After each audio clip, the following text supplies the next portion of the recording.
currently standing about 80 kilometres inland from the Aegean Sea at the modern-day city of Ashika and the location of Thyatira, or what we know as the corrupt church. Actually, we're right in the centre of the city.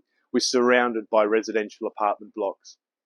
And this church represents the fourth age and the longest age of the church, 900 years from 606 to 1520 AD. This age is the period of the papacy through the Middle Ages, and this was the great corruption or the falling away of the church.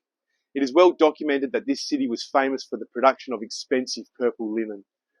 In Acts 16, when Paul visited Philippi on his second missionary journey, it says that a woman by the name of Lydia of Thyatira was selling purple there.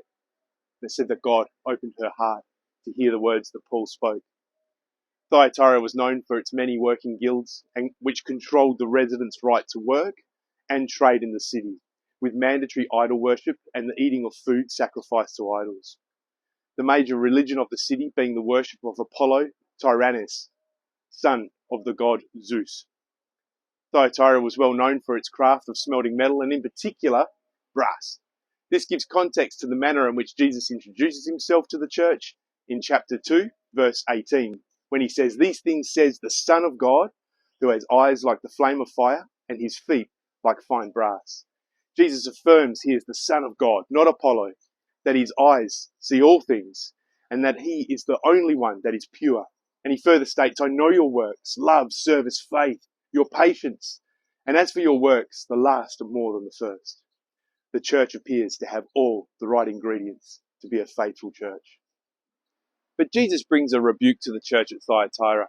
He says, "Nevertheless, I have a few things against you, because you allow that woman Jezebel, who calls herself a prophetess, to teach and seduce my servants to commit sexual immorality and to eat things sacrificed to idols. I gave her time to repent of her sexual immorality, and she did not repent." Jezebel might not have been her real name, but Jesus is referring to the Queen Jezebel in 1st and 2nd Kings of the Old Testament.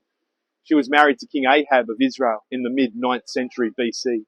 She corrupted the worship of the true God of Israel by introducing worship and sacrifice to the foreign and false god Baal. Jesus had a rebuke for Jezebel, but also for the church, for allowing these pagan practices to corrupt his church. And he brought judgment onto Jezebel with a sickbed when she did not repent. Society has a fitting saying for this: "You've made your bed, now lie in it." In Matthew 24, when Jesus was asked about the end times church, he clearly stated, "Many false prophets will rise up and deceive many."